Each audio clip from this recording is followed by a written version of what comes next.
اعوذ باللہ من الشیطان الرجیم بسم اللہ الرحمن الرحیم اللہم صلی علی محمد وعلی آل محمد کما صلیت علی ابراہیم وعلی آل ابراہیم انک حمید مجید اللہم بارک علی محمد وعلی آل محمد کما بارکت علی ابراہیم وعلی آل ابراہیم انک حمید مجید.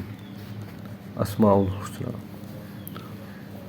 واللہ الذی لا الہ الا هو الرحمن الرحیم المالک القدوس السلام المؤمن المہیمن العزیز الجبار المتکبر الخالق البارئ المصور الغفار القہار الوہاب الرزاق الفتاح العلیم القابض الباسط الخافض الرافع المعز المذل السمیع البصیر الحکم العدل اللطیف الخبیر الحلیم العظیم الغفور الشکور العلی الکبیر الحفیظ المقیت الحسیب الجلیل الکریم الرقیب المجیب الواسع الحکیم الودود المجید الباعث الشہید الحق الوکیل القوی المتین الولی الحمید المحصی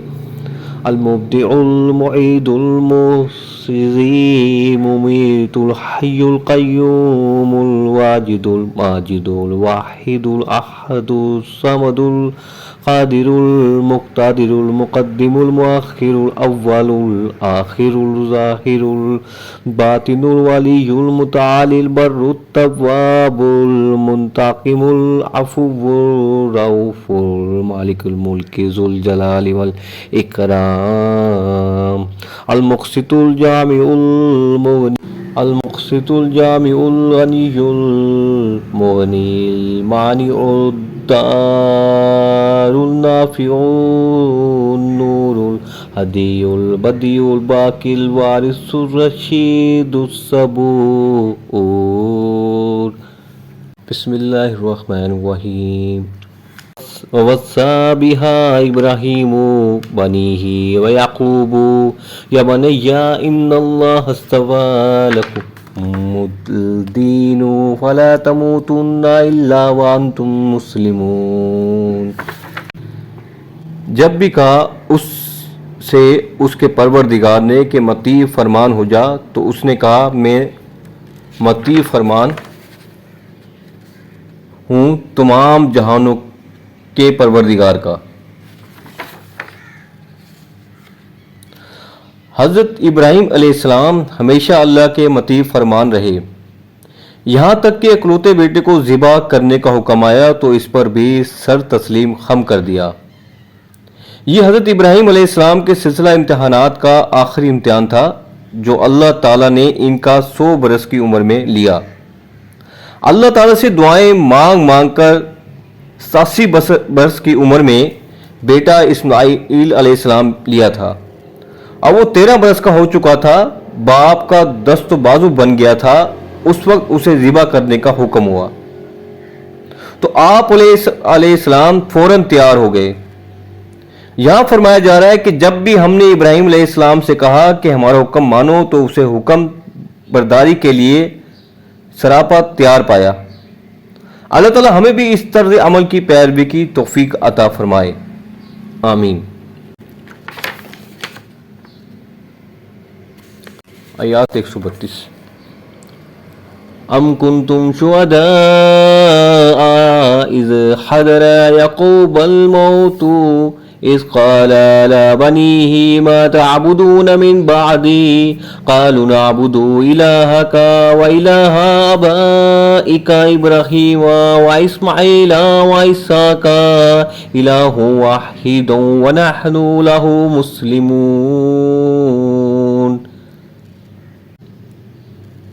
اور اسی کی وصیت کی ابراہیم علیہ السلام نے اپنے بیٹوں کو اور یعقوب نے علیہ السلام نے بھی، اے میرے بیٹو، اللہ نے تمہارے لیے یہی دین پسند فرمایا ہے، پس تم ہرگز نہ مرنا مگر مسلمان.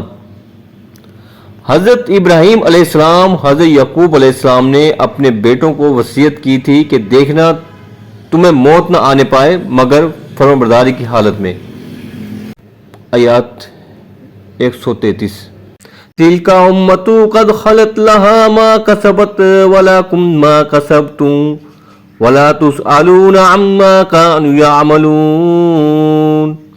یہ ایک جماعت تھی جو گزر چکی، ان کے لیے تھا جو انہوں نے کیا، جو انہوں نے کمایا، اور تمہارے لیے ہوگا جو تم کماؤ گے، تم سے یہ نہیں پوچھا جائے گا کہ وہ کیا کرتے تھے۔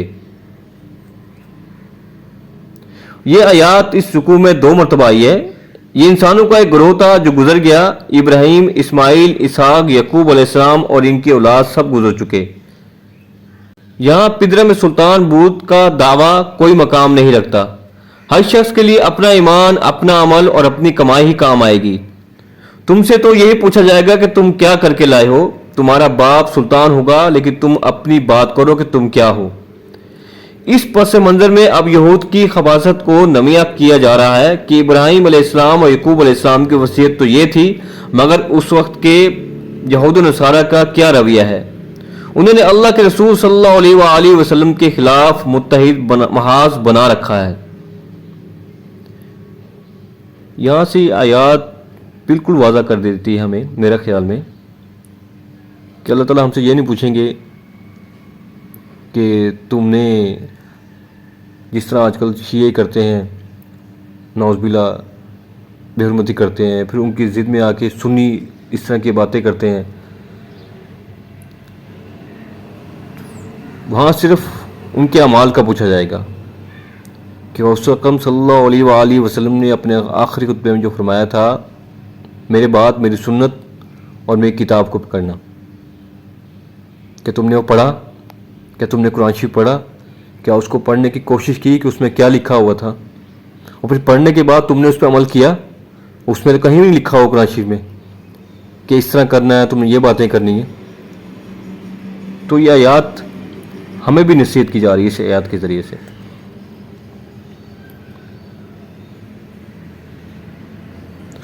بسم اللہ الرحمن الرحیم۔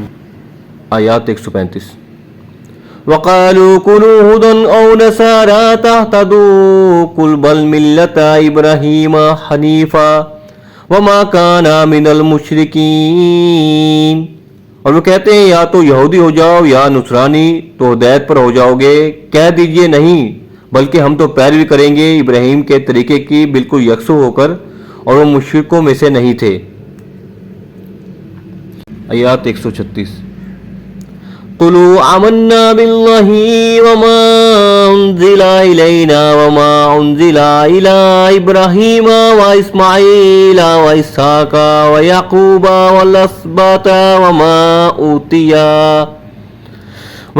أُوتِيَ مُوسَىٰ وَعِيسَىٰ وَمَا أُوتِيَ النَّبِيُّونَ مِن رَّبِّهِمْ لَا نُفَرِّقُ بَيْنَ أَحَدٍ مِّنْهُمْ وَنَحْنُ لَهُ مُسْلِمُونَ۔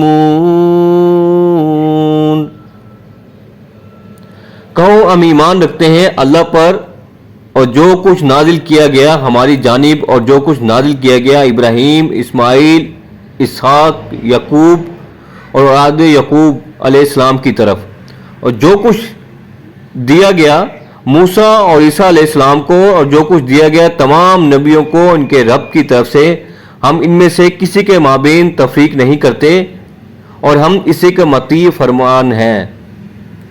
اب مسلمانوں کو حکم دیا جا رہا ہے کہ یہود نصارہ جو کچھ کہتے ہیں اس کے جواب میں تم یہ کہو، یعنی ہم سب کو مانتے ہیں، کسی کا انکار نہیں کرتے، اور ہم نے تو اسی کی فرمانبرداری کا قلعہ اپنی گردن میں ڈال لیا ہے۔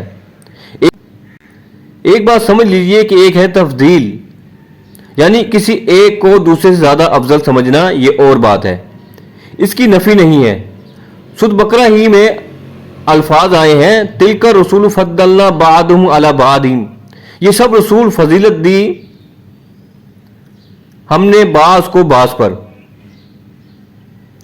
جبکہ تفریق یہ ہے کہ ایک کو مانا جائے اور ایک کا انکار کر دیا جائے، اور رسولوں میں سے کسی ایک کا انکار گویا سب کا انکار ہے۔ آیات 137۔ فَإِنْ آمَنُوا بِمِثْلِ مَا آمَنْتُمْ بِهِ فَقَدِ اهْتَدَوْا وَإِنْ تَوَلَّوْا فَإِنَّمَا هُمْ فِي شِقَاقٍ فَيَكْفِيكَهُمُ اللَّهُ وَهُوَ السَّمِيعُ الْعَلِيمُ۔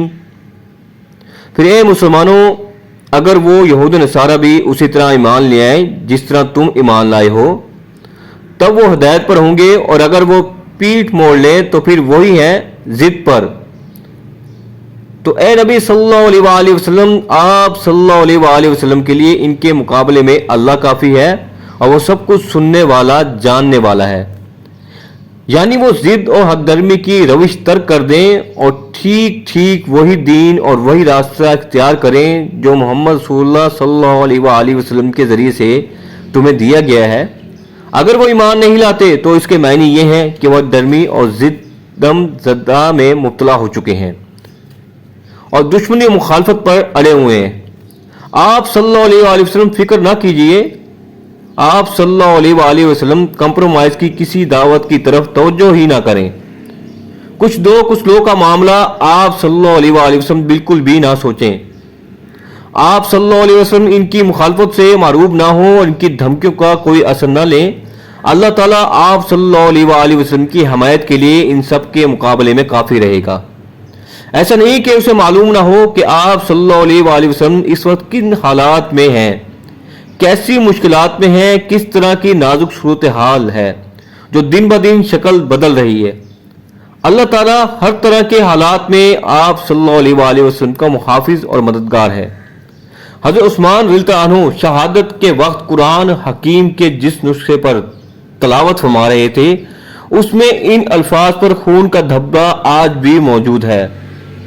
باغیوں نے آپ صلی اللہ علیہ وآلہ وسلم رضی اللہ عنہ کو قرآن کی تلاوت کرتے ہوئے شہید کیا تھا۔ آپ رضی اللہ عنہ کی زوجہ محترمہ نائلہ رضی اللہ عنہ نے آپ کو بچانا چاہا تو ان کی انگلیاں کٹ گئی اور وہ خون ان الفاظ پر پڑا۔ کتنی مشکلات، کتنی تکلیفات سے گزرے ہمارے صحابہ کرام رضی اللہ عنہ، اور ہمارے پیارا کا صلی اللہ علیہ وآلہ وسلم تو بہت ہی زیادہ مشکلات سے گزرے ہیں اس دین کو پھیلانے میں۔ اب یہ آیات یہ وعدہ کر رہی ہے، بعض لوگ کچھ کہتے ہیں کہ یار یہ تو چلتا ہی ہے، اتنا کچھ تو چلتا ہے، تو یہ اگر سمجھدار لوگ سمجھیں تو یہ آیات اسی والے سے کہا جا رہی ہے کہ کچھ نہیں چلتا اللہ کے دین کے معاملے میں۔ جو لکھ دیا گیا ہے، جو کہہ دیا گیا ہے، اسی پہ عمل کرنا ہے۔ ہم اپنی طرف سے کوئی بات نہیں کر سکتے کہ اس میں یہ بھی چلتا ہے وہ بھی چلتا ہے۔ اس کی مثال اسی طرح ہے، فرض کریں اگر ہم ایک مکان بناتے ہیں اور اس مکان میں چاروں طرف 4 پلر کھڑے کر دیں اور اس میں رہنا شروع کر دیں، کیا وہ مکان کہلائے گا؟ نہیں کہلائے گا۔ اگر اس کی چاروں دیواریں کھڑی کر دیں، چاروں دیوار بنا لیں، دروازہ بھی بنا دیں، چھت نہ بنائیں، کیا وہ مکان کہلائے گا؟ نہیں کہلائے گا جب تک چھت نہیں پڑے گی۔ تو اسی طرح جب تک ہم اسلام کے دائرہ کار میں مکمل طور پر اس میں ڈوب نہیں جاتے، اس کو اپنا اوڑھنا بچھونا بنا نہیں لیتے، ہم کامیاب نہیں ہیں، نہ ہی دنیا میں نہ ہی آخرت میں۔ فرضی کامیابی تو ہمیں نظر آ رہی ہوتی ہے کہ ہمیں روزگار اچھا ہے، گاڑیاں ہیں، دولت ہے، یہ کامیابی نہیں ہے۔ اللہ کا دین، اللہ کا قرآن ہمیں اس کامیابی کو یہ نہیں کہتا کہ یہ کامیابی نہیں، یہ فرضی کامیابی ہے۔ اور اگر اس میں آپ پڑ گئے ہیں اور آپ صحیح زندگی گزار رہے ہیں اور آپ کو کوئی غم نہیں ہے، کوئی حادثہ آپ کی زندگی میں نہیں ہے، تو سمجھ جائیں کہ اللہ تعالیٰ نے آپ کے دلوں پہ مہر لگا دی ہے، وہ نہیں چاہتا کہ آپ اس کی طرف لوٹ کر آئیں۔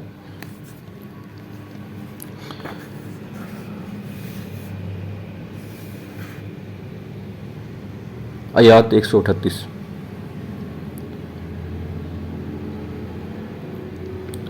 صبغۃ اللہ ومن احسن من اللہ صبغۃ ونحن لہ عابدون۔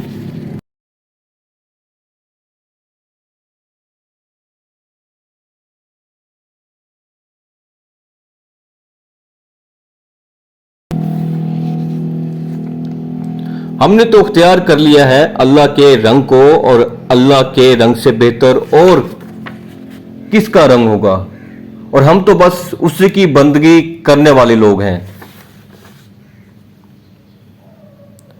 ملت ابراہیمہ کی طرح صبغۃ اللہ میں بھی مضاف کی نسبت بتا رہی ہے کہ یہ مرکب اضافی مفعول ہے اور اس کا فعل محذوف ہے۔ آیات 139 قُلْ أَتُحَجُّونَنَا فِي اللَّهِ وَهُوَ رَبُّنَا وَرَبُّكُمْ وَلَنَا أَعْمَالُنَا وَلَكُمْ أَعْمَالُكُمْ وَنَحْنُ لَهُ مُخْلِصُونَ۔ اے نبی صلی اللہ علیہ وآلہ وسلم ان سے کہیے کیا تم ہم سے جھگڑ رہے ہو اللہ کے بارے میں، حالانکہ وہی ہمارا رب بھی ہے اور تمہارا رب بھی، اور ہمارے لیے ہوں گے ہمارے عمل اور تمہارے لیے ہوں گے تمہارے عمل، اور ہم تو خالص اسی کے ہیں۔ رب بھی ایک ہے اور اس کا دین بھی ایک ہے، ہاں شریعتوں میں فرق ضرور ہوا ہے۔ یہاں بے در پہ آنے والے 3 الفاظ کو نوٹ کیجئے۔ یہ مقام میرے اور آپ کے لیے لمحہ فکر ہے۔ آیات 136 ان الفاظ پر ختم ہوئی تھی، وَنَحْنُ لَهُ مُسْلِمُونَ، ہم اسی کے سامنے سر تسلیم خم کرتے ہیں، ان میں نہ تو ہم بھی شامل ہیں۔ اس کے بعد آیات 138 کے اختتام پر یہ الفاظ آئے، وَنَحْنُ لَهُ عَابِدُونَ، اور ہم اسی کی بندگی کرتے ہیں۔ صرف اسلام نہیں، عبادت یعنی پوری زندگی میں اس کے ہر حکم کی پیروی اور اطاعت درکار ہے۔ اس سے آگے یہ بات آئی، وَنَحْنُ لَهُ مُخْلِصُونَ، یہ عبادت اگر اخلاص کے ساتھ نہیں ہے تو منافقت ہے۔ اس عبادت سے کوئی دنیاوی منفعت پیش نظر نہ ہو، سوداگری نہیں، یہ عبادت خدا کی ہے۔ دین کو دنیا بنانے اور دنیا کمانے کا ذریعہ بنانے سے بڑھ کر گری ہوئی حرکت اور کوئی نہیں ہے۔ رسول اللہ صلی اللہ علیہ وآلہ وسلم کا ارشاد گرامی ہے، جس نے دکھاوے کے لیے نماز پڑھی اس نے شرک کیا، جس نے دکھاوے کے لیے روزہ رکھا اس نے شرک کیا، اور جس نے دکھاوے کے لیے صدقہ خیرات کیا اس نے شرک کیا۔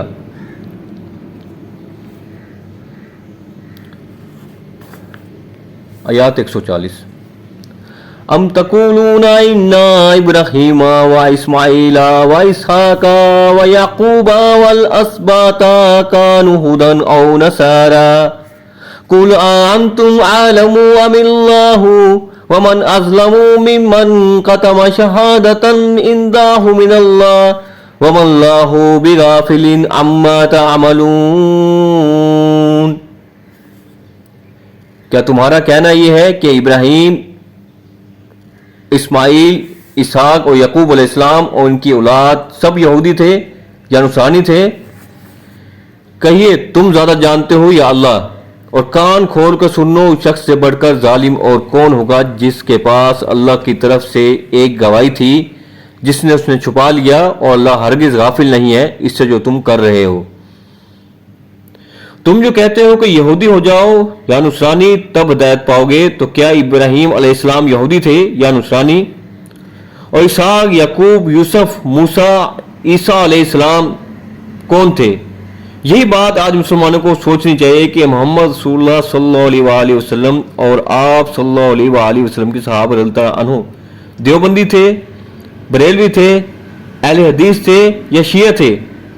اللہ تعالیٰ کے ساتھ اخلاص کا تقاضا یہ ہے کہ ان تقسیموں سے بلتر رہا جائے۔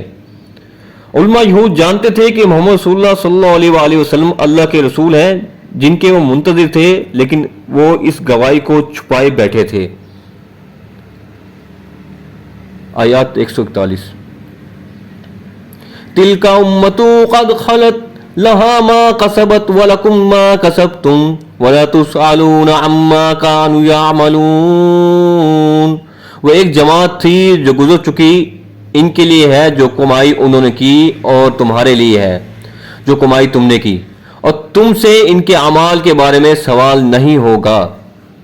یہ اس مقدس جماعت کے کل سرسبد تھے جن کا تذکرہ ہوا۔ جو عمل انہوں نے کمائے وہ ان کے لیے ہیں، تمہارے لیے نہیں، تمہارے لیے وہی ہوگا جو تم کماؤ گے، تم سے یہ نہیں پوچھا جائے گا کہ انہوں نے کیا کیا، تم سے تو یہ سوال ہوگا کہ تم نے کیا کیا۔ آیات 142۔ سَيَقُولُ السُّفَهَاءُ مِنَ النَّاسِ مَا وَلَّهُمْ عَنْ قِبْلَتِهِمُ الَّتِي كَانُوا عَلَيْهَا قُلِ اللَّهِ الْمَشْرِقُ وَالْمَغْرِبُ يَهْدِي مَن يَشَاءُ إِلَى صِرَاطٍ مُسْتَقِيمٍ۔ ان قریب کہیں گے لوگوں میں سے احمق اور بیوقوف لوگ، کس چیز نے پھیر دیا انہیں اس قبلے سے جس پر یہ تھے؟ کہہ دیجئے کہ اللہ ہی کے ہیں مشرق اور مغرب، اور جس کو چاہتا ہے سیدھے راستے کی طرف ہدایت دے دیتا ہے۔ یعنی 16-17 مہینے تک انہوں نے بیت المقدس کی طرف رخ کر کے نماز پڑھی ہے، اب انہیں بیت اللہ کی طرف کس چیز نے پھیر دیا؟ قُلْ لِلَّهِ الْمَشْرِقُ وَالْمَغْرِبُ، یہ وہی الفاظ ہیں جو 14ویں رکوع میں تحویل قبلہ کی تمہید کے طور پر آئے تھے۔ اللہ تعالیٰ کسی ایک سمت میں محدود نہیں ہے، بلکہ مشرق، مغرب، شمال و جنوب سب اسی کے ہیں۔ آیات 143۔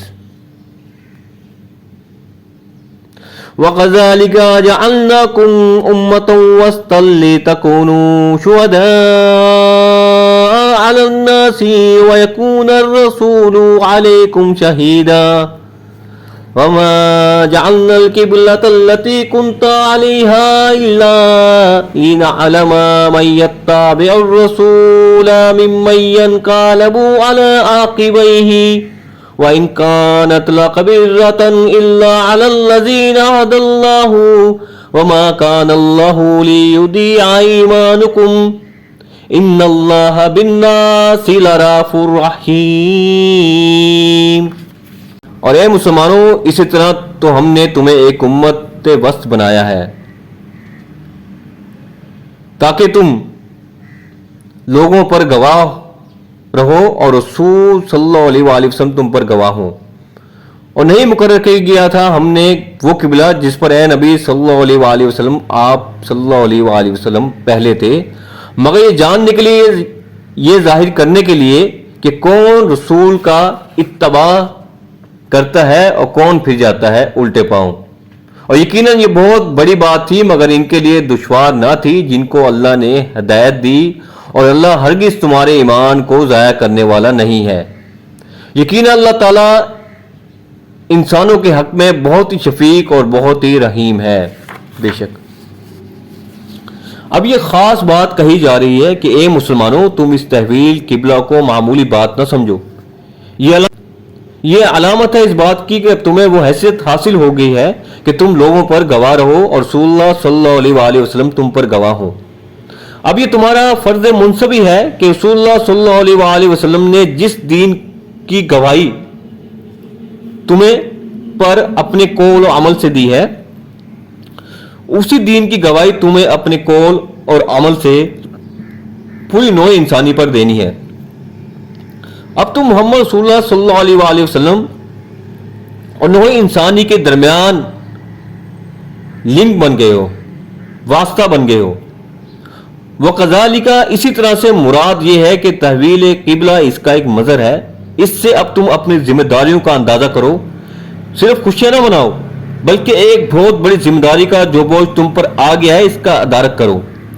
یہی بوجھ جب ہم نے اپنے بندے محمد رسول اللہ صلی اللہ علیہ وآلہ وسلم کے کندھوں پر رکھا تھا تو ان سے بھی کہا تھا اِنَّا سَنُلْقِي عَلَيْكَ قَوْلًا ثَقِيلًا، اے نبی صلی اللہ علیہ وآلہ وسلم، ہم آپ صلی اللہ علیہ وآلہ وسلم پر ایک بھاری بات ڈالنے والے ہیں۔ وہی بھاری بات بہت بڑے پیمانے پر اب تمہارے کندھوں پر آ گئی ہے۔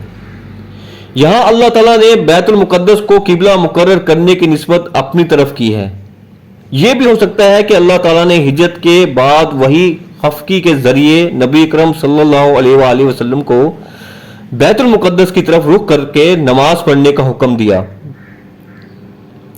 اور یہ بھی ہو سکتا ہے کہ یہ حضور محمد صلی اللہ علیہ وآلہ وسلم کا اجتہاد ہو اور اسے اللہ نے قبول فرما لیا ہو۔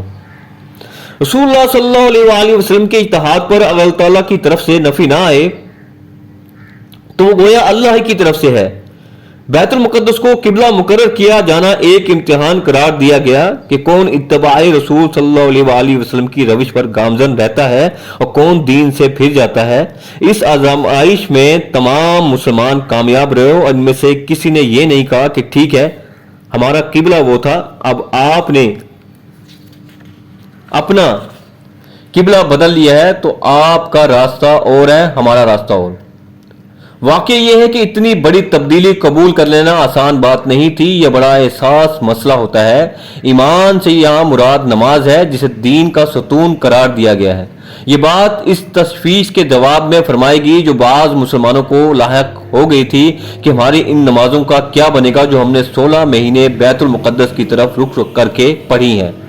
مسلمان تو رسول اللہ صلی اللہ علیہ وآلہ وسلم کے حکم کا پابند ہے۔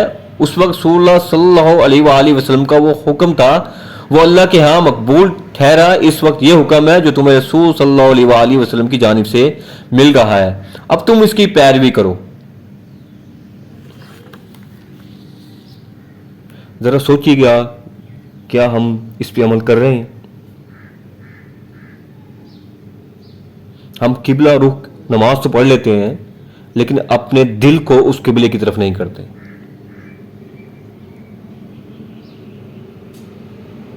یہاں بھی کچھ بات ہماری یہودیوں سے مل رہی ہے۔ فرض یہ ہے کہ وہ نماز نہیں پڑھتے تھے، مانتے نہیں تھے زبانی اور نہ ہی دل سے۔ ہم زبان سے مانتے ہیں لیکن دل سے عمل نہیں کرتے۔ نماز ہمارے پیراکار صلی اللہ علیہ وآلہ وسلم کی آنکھوں کی ٹھنڈک ہے۔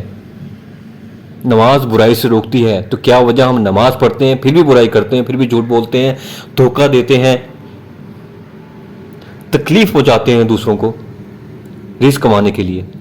ہم وہ نماز ہی نہیں پڑھ رہے جس نماز کے بارے میں کہا گیا ہے۔ ہمارے دل قبلہ کی طرف ہوتے ہی نہیں ہے۔ اگر ہمارا دل قبلے کی طرف ہوں تو ہم ہر اس بات پر عمل کریں جو ہمارے پیراکار صلی اللہ علیہ وآلہ وسلم نے ہمیں فرمائی ہے۔ آیات 144۔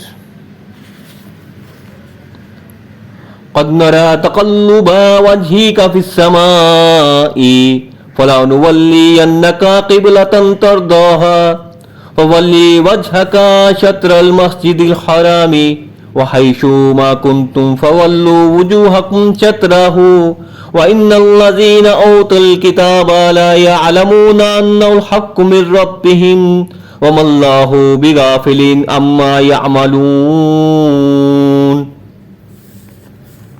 اے نبی صلی اللہ علیہ وآلہ وسلم، بلا شبہ ہم آپ صلی اللہ علیہ وآلہ وسلم کے چہرے کا بار بار آسمان کی طرف اٹھنا دیکھتے رہے ہیں، سو ہم پھیر دیتے ہیں آپ صلی اللہ علیہ وآلہ وسلم کو اسی قبلے کی طرف جو آپ صلی اللہ علیہ وآلہ وسلم کو پسند ہے۔ تو بس اب پھیر دیجئے اپنے رخ کو مسجد حرام کی طرف، اور اے مسلمانوں جہاں کہیں بھی تم ہو اب اپنا چہرہ نماز میں اسی کی طرف پھیرو۔ اور یہ لوگ جنہیں کتاب دی گئی تھی جانتے ہیں کہ یہ تحویل قبلہ کا حکم حق ہے اور ان کے پروردگار کی طرف سے، اور اللہ غافل نہیں ہے اس سے جو وہ کر رہے ہیں۔ معلوم ہوتا ہے کہ خود رسول اللہ صلی اللہ علیہ وآلہ وسلم کو تحویل قبلہ کے فیصلے کا انتظار تھا، اور آپ صلی اللہ علیہ وآلہ وسلم پر بھی یہ وقفہ شاق گزر رہا تھا جس میں نماز پڑھتے ہوئے بیت اللہ کی طرف پیٹ ہو رہی تھی۔ چنانچہ آپ صلی اللہ علیہ وآلہ وسلم کی نگاہیں بار بار آسمان کی طرف اٹھتی تھی کہ کب جبرائیل امین تحویل قبلہ کا حکم لے کر نازل ہوں۔ اس آیت میں محمد صلی اللہ علیہ وآلہ وسلم کے لیے اللہ کی طرف سے بڑی محبت، بڑی شفقت اور بڑی عنایت کا اظہار ہو رہا ہے۔ ظاہر بات ہے کہ رسول اللہ صلی اللہ علیہ وآلہ وسلم کو بیت اللہ کے ساتھ بڑی محبت تھی، اس کے ساتھ آپ صلی اللہ علیہ وسلم کا ایک رشتہ قلبی تھا۔ تورات میں بھی یہ مذکور تھا کہ اصل قبلہ ابراہیمی بیت اللہ ہی تھا۔ بیت المقدس کا تو حضرت ابراہیم علیہ السلام کے 1000 سال بعد حضرت سلیمان علیہ السلام نے تعمیر کیا تھا، جسے ہیکل سلیمانی سے موسوم کیا جاتا ہے۔ انہو سے مراد یہاں بیت اللہ کا اس امت کے لیے قبلہ ہونا ہے۔ اس بات کا حق ہونا اللہ تعالیٰ کی طرف سے ہونا یہود پر واضح تھا، اور اس کے اشارات و قرائن تو تورات میں موجود تھے، لیکن یہود اپنے حسد اور عناد کے سبب اس حقیقت کو بھی دوسرے بہت سے حقائق کی طرح جانتے پوجتے چھپاتے تھے۔ آیات 145 وَلَئِنْ أَتَيْتَ الَّذِينَ أُوتُوا الْكِتَابَ بِكُلِّ آيَاتٍ مَا تَبِعُوا قِبْلَتَكَ وَمَا أَنْتَ بِتَابِعٍ قِبْلَتَهُمْ وَمَا بَعْضُهُمْ بِتَابِعٍ قِبْلَةَ بَعْضٍ وَلَئِنِ اتَّبَعْتَ أَهْوَاءَهُمْ مِنْ بَعْدِ مَا جَاءَكَ مِنَ الْعِلْمِ إِنَّكَ إِذًا لَّمِنَ الظَّالِمِينَ۔ اور اے نبی صلی اللہ علیہ وآلہ وسلم، اگر آپ صلی اللہ علیہ وآلہ وسلم ان اہل کتاب کے سامنے ہر قسم کی نشانیاں پیش کر دیں تب بھی یہ آپ صلی اللہ علیہ وآلہ وسلم کے قبلے کی پیروی نہیں کریں گے، اور نہ ہی اب آپ صلی اللہ علیہ وآلہ وسلم پیروی کرنے والے ہیں ان کے قبلے کی، اور نہ ہی وہ ایک دوسرے کے قبلے کی پیروی کرنے والے ہیں۔ اور اے نبی صلی اللہ علیہ وآلہ وسلم، بالفرض اگر آپ صلی اللہ علیہ وآلہ وسلم ان کی خواہشات کی پیروی کی اس علم کے بعد جو آپ صلی اللہ علیہ وآلہ وسلم کے پاس آ چکا ہے، تو بلا شبہ آپ صلی اللہ علیہ وآلہ وسلم بھی ظلم کرنے والوں میں سے ہو جائیں گے۔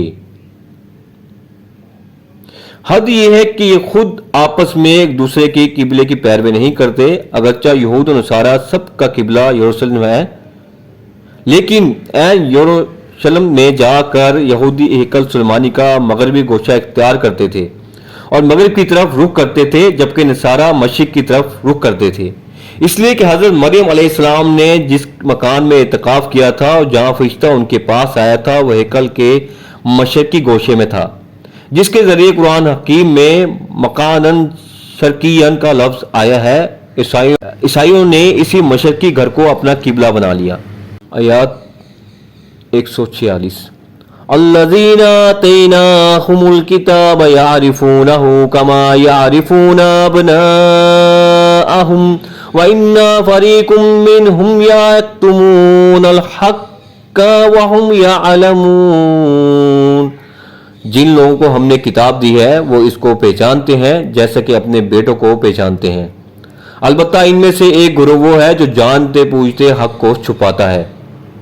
یہاں یہ نکتہ نوٹ کر لیجئے کہ قرآن حکیم میں تورات اور انجیل کے ماننے والوں میں سے غلط کاروں کے لیے مجہول کا صیغہ آتا ہے۔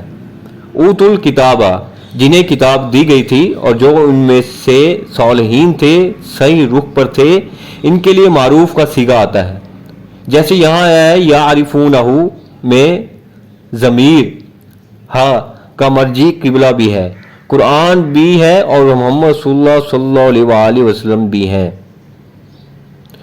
یہاں ہم نے پچھلی آیات میں 145 آیات میں پڑھا ہے، حضرت فرمایا اللہ تعالیٰ نے حضرت صلی اللہ علیہ وآلہ وسلم کو بتایا ہے، کہا ہے، ارشاد کیا ہے کہ بلا شبہ آپ صلی اللہ علیہ وآلہ وسلم بھی ظلم کرنے والوں میں ہو جائیں گے اگر آپ ان کی پیروی کریں گے۔ تو یہ حضرت صلی اللہ علیہ وآلہ وسلم کو نہیں کہا جا رہا، وہ پتہ ہی تھا کہ حضرت صلی اللہ علیہ وآلہ وسلم ایسے نہیں کریں گے، لیکن یہ ان کے ذریعے ہمیں کہا جا رہا ہے کہ اگر ہم لوگ بھی ایسے ہی کریں گے جو کہ لا محالہ کر رہے ہیں تو ہم انہی میں سے ہو جائیں گے۔ اللہ تعالیٰ ہمیں ہدایت دے اور اللہ تعالیٰ ہمیں سیدھے راستے پہ چلنے کی توفیق عطا کرے، اور اللہ تعالیٰ ہمارے گناہ معاف کر دے، ہمارے دلوں کو صاف کر دے اور نور سے بھر دے۔ آیات 147 الحق من ربک فلا تکونن من الممترین۔ یہ حق ہے آپ صلی اللہ علیہ وآلہ وسلم کے رب کی طرف سے، تو آپ صلی اللہ علیہ وآلہ وسلم ہرگز شک کرنے والوں میں سے نہ بنے۔ اس کا ترجمہ یوں بھی کیا گیا ہے، حق وہی ہے جو آپ صلی اللہ علیہ وآلہ وسلم کے رب کی طرف سے ہے۔ خطاب کا رخ رسول اللہ صلی اللہ علیہ وآلہ وسلم کی طرف ہے، اور آپ صلی اللہ علیہ وآلہ وسلم کی وساطت سے دراصل ہر مسلمان سے یہ بات کہی جا رہی ہے کہ اس بارے میں کوئی شک شبہ اپنے پاس مت آنے دو کہ یہی تو حق ہے تمہارے پروردگار کی طرف سے۔ آیات 148 وَلِكُلِّ وِجْهَةٌ هُوَ مُوَلِّيهَا وَلِكُلِّ وِجْهَةٌ هُوَ مُوَلِّيهَا فَاسْتَبِقُوا الْخَيْرَاتِ أَيْنَمَا تَكُونُوا يَأْتِ بِكُمُ اللَّهُ جَمِيعًا إِنَّ اللَّهَ عَلَى كُلِّ شَيْءٍ قَدِيرٌ۔ ہر ایک کے لیے ایک سمت ہے جس کی طرف وہ رخ کرتا ہے، تو مسلمانوں تم نیکیوں میں سبقت کرو، جہاں کہیں بھی تم ہوگے اللہ تم سب کو جمع کر کے لے آئے گا۔ یقیناً اللہ تعالیٰ ہر چیز پر قادر ہے۔ بے شک ہم نے تمہارے لیے ایک رخ معین کر دیا یعنی بیت اللہ، اور ایک باطنی رخ تمہیں یہ اختیار کرنا ہے کہ نیکیوں کی راہ میں ایک دوسرے سے آگے بڑھنے کی کوشش کرو۔ جیسے نماز کا ایک ظاہر اور ایک باطن ہے، ظاہر یہ کہ آپ نے باوضو ہو کر قبلے کی طرف رخ کر لیا اور ارکان نماز ادا کیے، جبکہ نماز کا باطن خشوع، خضوع، حضور قلب اور رقت ہے۔ انسان کو یہ احساس ہو کہ وہ پروردگار عالم کے روبرو حاضر ہو رہا ہے۔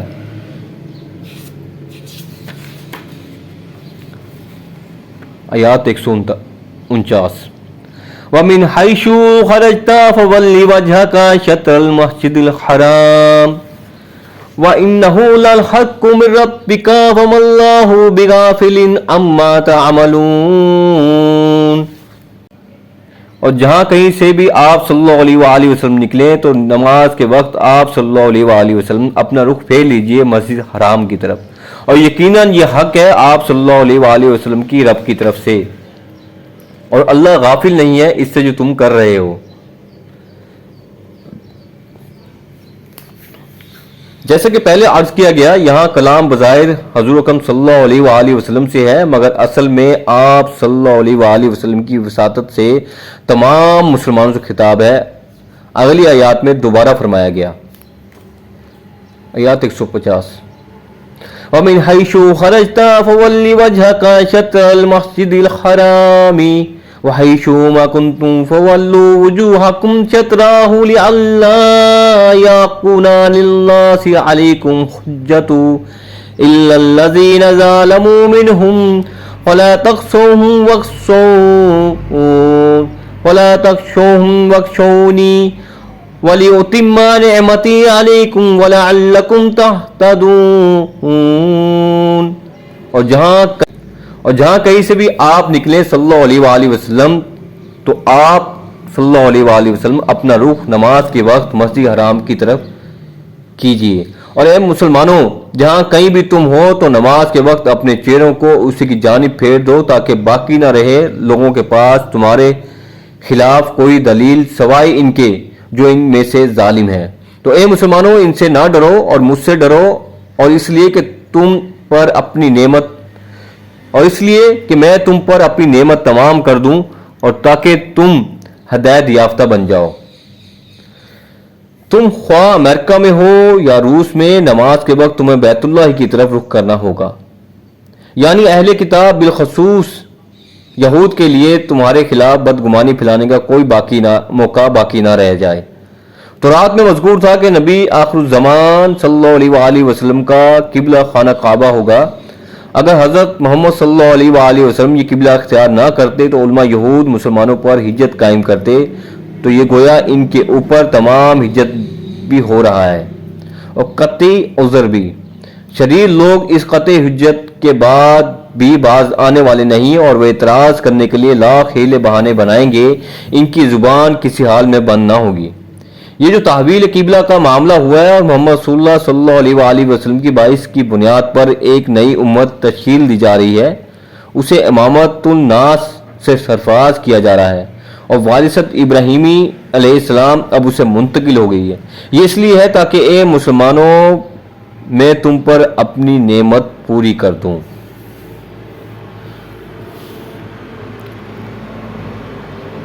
150 تک آج ہم نے پڑھی ہے۔ اللہ تعالیٰ سے دعا ہے اللہ تعالیٰ جو یاد تلاوت ترجمہ پڑھ رہا ہوں اس پڑھنے میں جو کوتاہی ہو معاف فرما دے، اور جسے اسے پڑھنے کا حق ہے اسے اس طرح ادا کرنے کی توفیق عطا فرما۔ دوستو، اللہ تعالیٰ انسان غلطی کا پتلا ہے۔